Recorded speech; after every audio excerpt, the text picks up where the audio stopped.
Hier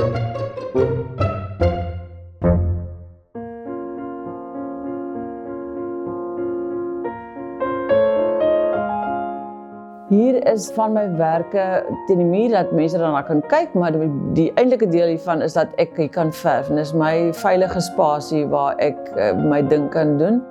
Ek is Helena Gerber. Ek het 'n kunsgalery in Knysna Art on Queen, omdat dit in Queenstraat is.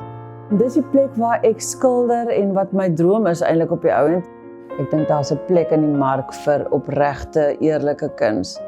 Ons wil baie graag kunstenaars in die dorp die kans gee om hulle goed hier te kan uitstal, vir al die ouer mense. Hier is nasionale kunstenaars soos Henny Niemand wat ek 'n verskriklike verering vir het van sy werke.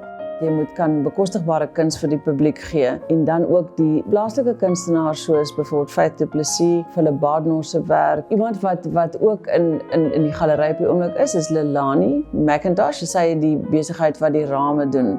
Dit is 'n baie lekker bymekaar kom plek en veilige plek vir mense wat skilder moet aangaan daarmee. Hulle moet glo in hulle self. Die grootste swaar kry is die ding van dat 'n mens bang is om ek haas nie eintlik 'n ander woord nie, gejudged te word. As jy skilder, gaan net aan en op die einde van die dag is dit 'n groot voorreg om eintlik jou stres en dinge so te kan verwerk.